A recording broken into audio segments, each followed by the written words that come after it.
The Stormwater Consortium with your host, Michael Wilson.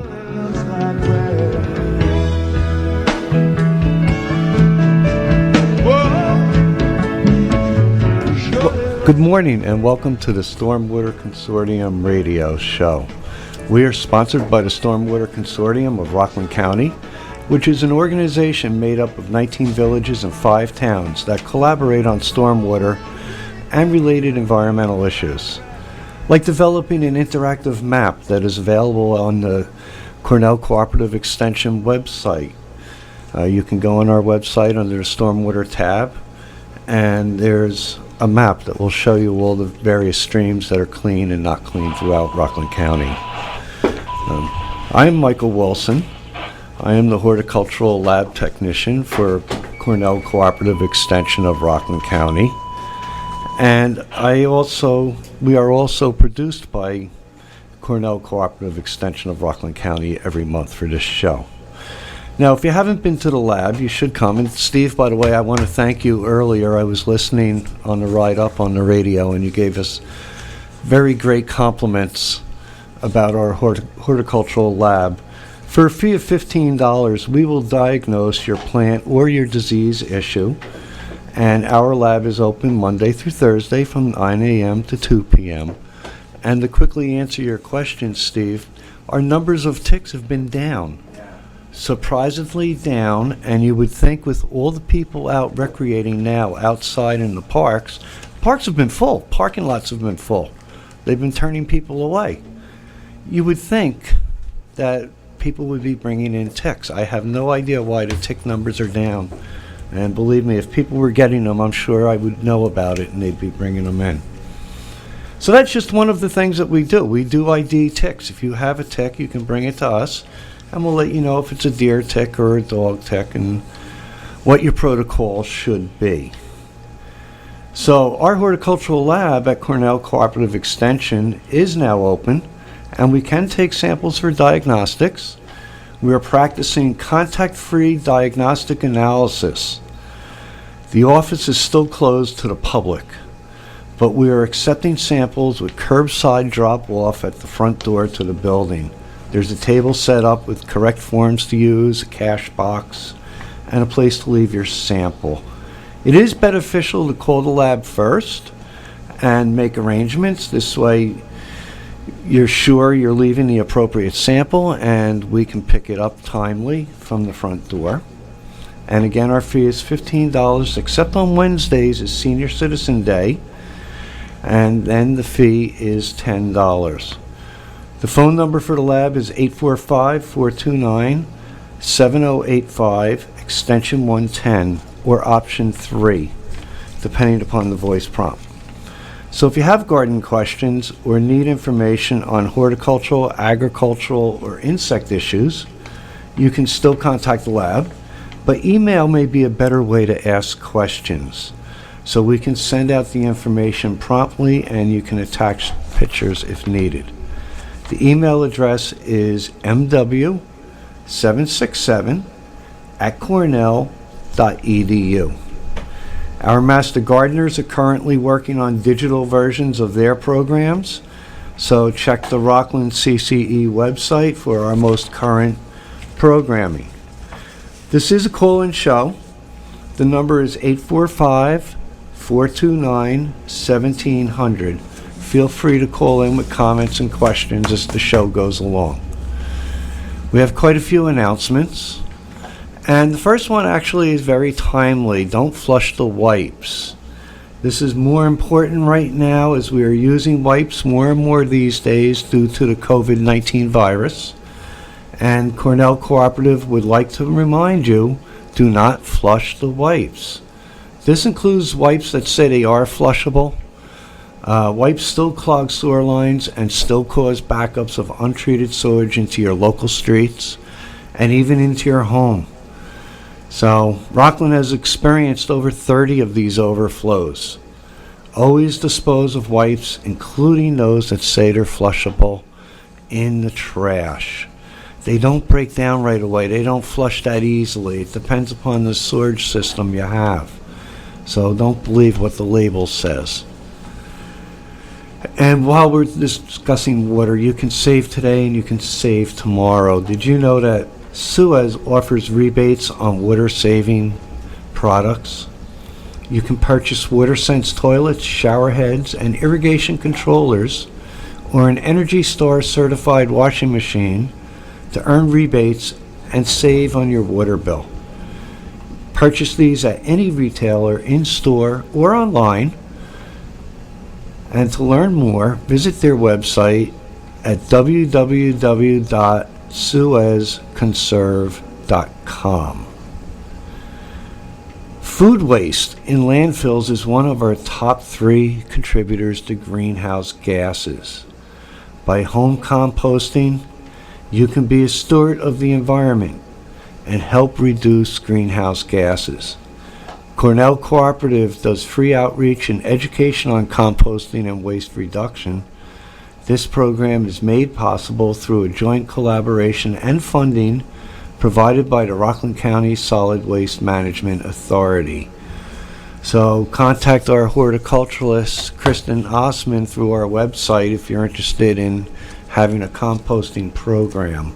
She'll make arrangements with you through the Master Gardeners. Fishing is still upon us, and due to PCB contamination, women and children should not eat any fish from the Hudson River. Some fish, such as gizzard shad, the walleye, white catfish, and the channel catfish, are so contaminated that nobody should be eating these fish. For more information on the Hudson River Advisory, visit our webpage at rocklandcce.org/fish-advisory. And you can inquire about other fisheries in Rockland County at the same time, like the Mawa and the Ramapo Rivers, Harriman State Park, etc. Those waters are much cleaner, folks. That's where I would recommend you go fishing. The Stormwater Consortium does have an interactive map of all the waterways in Rockland, and that does include which streams will support trout. And there should be new fresh posters and signage at all your prominent fishing holes, because our summer interns have just finished their program of posting all of that stuff. And while you're looking at the Hudson River and other water bodies in Rockland County, you can think about nutrient pollution in our waterways. It is present in many Rockland County water bodies, and it is due to excess nitrogen and phosphorus entering our waterways. Fertilizer, when it's applied improperly, is a significant source of excess nutrients, and this leads to algae blooms and harmful algae blooms. So, if you're applying lawn fertilizer in Rockland County, you must obey Rockland County's Lawn Fertilizer Regulation Act of 2009. And under this act, no person shall apply any lawn fertilizer between December 1st and April 1st. The ground's frozen at that time. Or to any impervious surface such as parking lots, roadways, sidewalks, or any lawn within 50 feet of surface water. This law also prohibits applying phosphorus found in fertilizer on your lawns unless a soil test indicates the need. But most soils in Rockland have adequate phosphorus. And if you do need a soil test, of course, contact the horticultural lab at Cornell Cooperative, 845-429-7085, extension 110. Again, this is a call-in show. The number here is 845-429-1700. You know, what's bad is that many of us are really not aware of the environmental impacts that our actions are creating. So I really would like to remind everyone that it's becoming apparent when sheltering in place, working, studying from home, that there is a reduced impact on the environment. And I'm beginning to think some of the solutions to climate change are becoming obvious as we're looking at it. And even corporations are beginning to feel maybe it is better that 50% of their workforce works from home and a certain segment of their workforce can stay at home or come to the office once a week. This is having less of an impact on our environment. It's a good thing. Right? But now that we are reopening, or sometimes I like to say re-entering into the real world, how much environmental damage will occur with our new normal? Some of our habits are changing, so we need to be aware of all of this. There's already an increase in the use of plastic. Not just plastic shields, but things being wrapped in plastic that never were wrapped in plastic before, and sanitized and stuff like that. That's all finding its way slowly into our environment. I remember when I was at the whole stay-at-home sheltering in place scenario, seeing a couple small articles about, instead of acid rain, plastic rain, that they have actually found micro pieces of plastic in rainfall. This is mind-boggling. So, Governor Cuomo made a good comment a long time ago now, that reopening does not mean returning to the past. So we need to look forward to the future. We need to start reconsidering what we're doing, especially in terms of waste and our plastic use. Because some of us are returning to the past, and they're making up for lost time. And really what I'm talking about is all the masks, gloves, and litter that I now see in parking lots and sidewalks. Even eating outside has made an impact in the amount of litter that has come around. So we need to dispose of things properly. And this is our goal as the Stormwater Consortium, is to prevent as much non-point pollution as possible from entering our water. We're not helping a pandemic by littering. And even worse, just like fertilizer, these things find their way into our water supply. And right now we have a disease that we do not even understand, and we're going to allow pollution to enter our waterways. It just doesn't mix right. Pollution will not help us feel any better about the situation. So let's remember, masks, gloves, and litter that's thrown on the ground gets into our waterway, and anyone who deliberately does this is just downright gross. But I don't think people do it deliberately. Southampton had a solution to all of this. They went and hired teenage kids to go clean it up. But to me, that's not a solution. The Stormwater Consortium believes in BMP, which is best management practices, which says treat stormwater at the source as close as possible. As close as possible as disposing of your litter properly. I notice as I'm walking my dog around town the increase from trash from restaurants. So I'm glad to see businesses are open up again. Don't misunderstand me.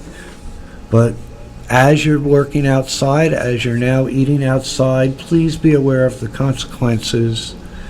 And my town, they're utilizing major parts of the sidewalk and part of the street. And I've just noticed the increase in trash since that has occurred. So let's be responsible. We're lucky they've eased up zoning laws to allow restaurants to utilize streets. So let's show some appreciation and clean up our mess. So this also becomes part of our new normal, that we're going to have to become aware of this. Once trash is on the sidewalk, it's fair game for non-point pollution. So let's remember that. Let's remember the drain is for rain. And out in the street, we don't want to be dumping to the storm drain. So the Stormwater Consortium of Rockland County would also like to remind you that the catch basin on the street leads directly to surface water, where we fish, swim, and recreate. Disposing of motor oil, paints, pesticides, and other chemicals in the catch basin will pollute our local waterways. So please keep catch basins clean at all times and dispose of harmful materials properly, including masks and gloves. The Stormwater Consortium of Rockland would also like to remind you that electronic equipment is not recycling and therefore need to be discarded properly. So, we have a phone call. Go ahead, you're on the air.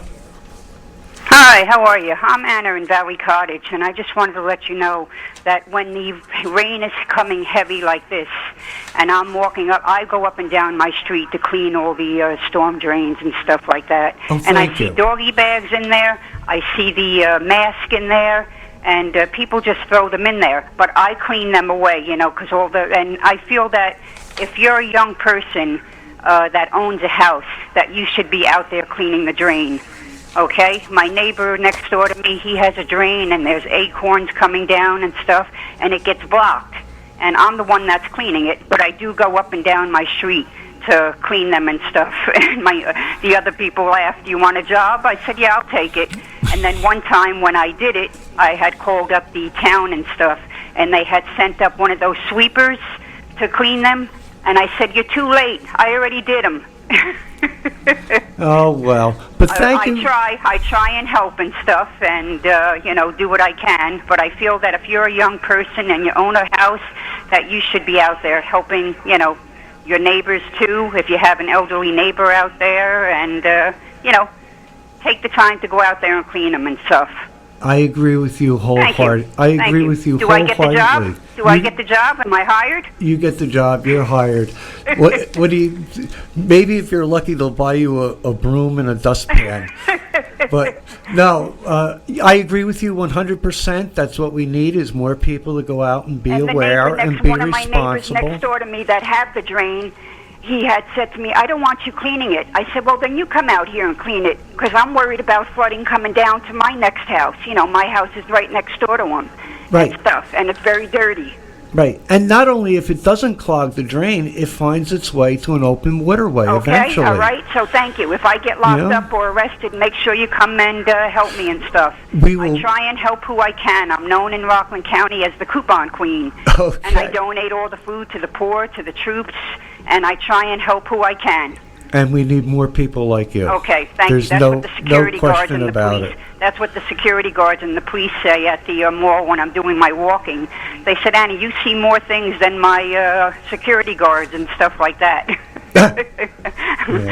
All right, thank you. Thank you, and thank you for calling. And that's very true. That's exactly the point, is best management practices that we strive for at the Stormwater Consortium is treating these issues right at the source. You know, we're looking at, I was thinking on the ride up, we're looking at leaf dropping season soon. We're going into fall. All those leaves no longer belong out in the street. We should be composting, cutting those leaves, doing something else to reduce that impact and that potential chance for that happening, leaves getting flushed down the drain. Because you mix that organic matter with chlorine and other chemicals, then you have other chemical issues later on down the road. So yes, let's remember that the drain is for rain. And yes, this is a call-in show, 845-429-1700. Now, our weather review. And I know, Steve, you had some questions about that. We use the National Weather Service. I use Central Park because that is the closest location. But I believe we may have a phone call. Anna, yes. I'm sorry, it's me again to bother you. We're just talking about the leaves. What I do in the wintertime, when the leaves are coming down and stuff, I go out there and mow them all the time instead of putting them in the bags. Absolutely. And I throw them in my backyard. You wouldn't believe the black dirt that I get and stuff. I never knew that. Oh, sure, it breaks You know, down. I used to bring them to the dump all the time. What am I bringing them to the dump for when I have a lawnmower and I'm chopping them up and, you know, putting them in my backyard and stuff? That's Even correct. the grass clippings. That's correct. And if you use a mulching blade, it just breaks it up and it can go right back down into the lawn, too. Okay, that's what You I'm don't saying. have to gather it if you don't want to.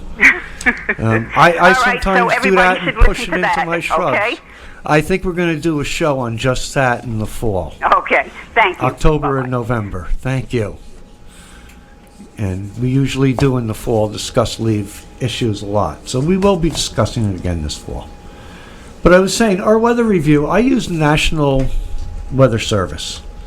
And the closest station to Rockland County for the National Weather Service is Central Park. So my data is taken from Central Park. So there is a slight difference between Central Park and Rockland County's actual weather records, but they're very close and very similar. And the reason why I use the National Weather Service is because these records and this data get certified later on in the season. So it's criticized and looked at quite often. And it's part of NOAA, the National Oceanographic Atmospheric Agency. Okay, so last month in August, temperature had a mean of 76.9 degrees, and the average is 75.2. Therefore, we're above normal by 1.7 degrees, which really is not bad. Our temperature for August was relatively pleasant when you think about it. We did have a few days over 90. I think there was 4 days that were over 90 degrees, so we had a little mini heat wave early in the month. But for the most part, August was a fairly pleasant month. What's more important is our rainfall, because rainfall is a big concern, especially for the Stormwater Consortium. And in August, we had 5.03 inches of rain, really 5 inches. You want to round it off. And the average is 4.44 inches. So we were above average by 0.59 inches.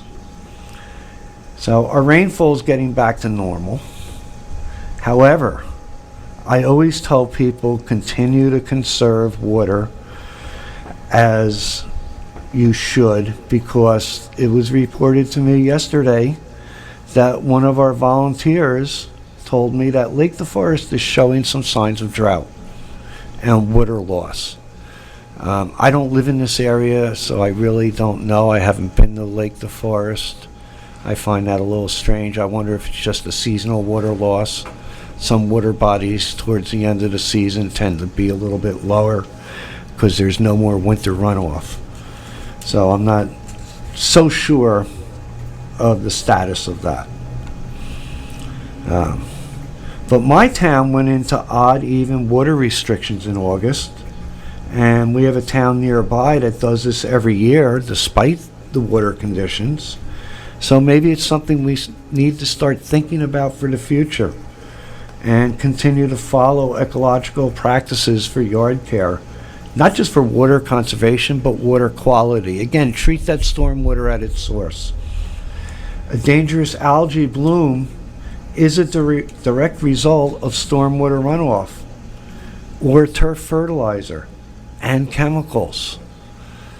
Right now, actually, a lot of people are having some losses in their lawns, and it is residual damage from cinch bugs. I've been looking at several samples of that occurred in August during the heat wave. But now they're putting chemicals down on their lawns to treat that, and that will run off into the water if it's not done properly. So climate change really has a big role in this, and it is occurring right before us, and it does have serious consequences for the future of our planet. So I would like you to consider Colorado. Colorado has had a 50-degree temperature swing this week, right? And they went from high temperatures in the 80s to below freezing with significant snowfall in the Denver area.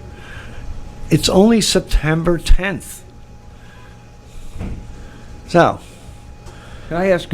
yes, Steve, go ahead. Don't shoot the messenger. She didn't want to come on the air. How do you get rid of rings around the toilet bowl? I didn't think this was the plumbing show, but it's all yours. Rings around the toilet bowl, it all depends upon what is creating the stain on that toilet bowl. If it's a mineral stain, it will be very difficult to eliminate. I honestly don't know off the top of my head. It's a little bit out of my expertise. I'm really a plant guy. But my advice would be go to your local hardware store. And local hardware store first, please.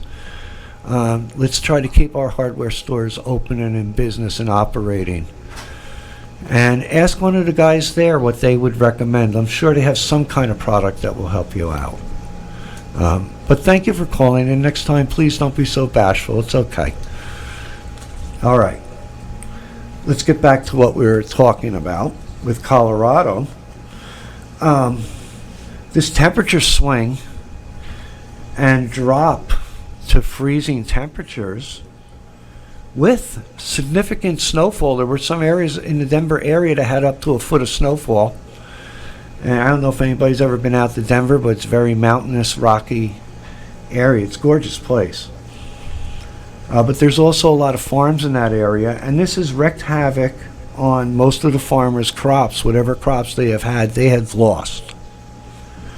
All right, and that's quite a bit of damage. And it's a lot of damage to our food chain. And what I mean by our food chain is our food supply. All right, if this keeps occurring in various places where we grow food, as time goes on, we're going to start to have food shortages, along with water shortages. So this is going to be more common in the future. WRCR. And let me tell you, in some ways, climate change does not discriminate, but in many ways, it also does discriminate. All right, those who can afford food will have it. Yes, we do have a question. Hi. Hi, you're on the air. My son uses Barkeeper's Friend and a piece of mesh inside the toilet bowl to get rid of the ring. Oh, okay. Very good. Yeah, and he gets a piece of mesh and a small square of mesh and scrubs it with the Barkeeper's Friend. Okay, and he probably uses a very coarse mesh, I would imagine. Probably even maybe one of those copper scrubby pads. Something along those lines. I would imagine. Or a good strong steel wool. You wouldn't want to use something fine. But I'll have to check on that. I'll let you know next time. that would be cool. Call in next month. And I will. Do let us know exactly what he does. That would be fun. Okay. I would welcome this. Okay. It's 3 minutes to the hour, and I do have to wrap things up a little bit. So let's finish talking a little bit about this climate change issue. I just want to remind you that in some ways, climate change does discriminate, and lower income neighborhoods are going to suffer more so with this, partly because of where they're located, and they may also be located in lowlands that'll flood easily, but also because of the lower income and the cost of food that will come along with the food shortage, the economic swing. It will be more and more difficult. So I see more and more victory gardens going in the future. And that will also have an impact on our seed supply. And especially climate change can also affect our seed supply along with crop loss. Just something for you to think about. So what do we need to do? We need to flatten the curve, reduce the numbers, turn around global warming and climate change, just like we're treating this pandemic. We seem to be forgetting about this whole issue. This pandemic is really making us forget about an awful lot of other issues. All right, so now is the time to start planting drought-tolerant plant material, or plant material within what's called a xeriscape. I also would like to say plant material for an ecological landscape. Practice ecological treatment of our yards to help, like cutting your leaves up onto your lawn as opposed to putting them out in the street or sending them to a landfill. All right. So, in closing, just start to follow ecological practices, be logical, less litter on the streets, think about our new normal, think about flattening that curve on climate change, and think about tuning in next month. On the second Thursday of every month is the Stormwater Consortium radio show on WRCR 1700 at 9:30 in the morning. And remember, the drain is for rain. only rain. Thank you.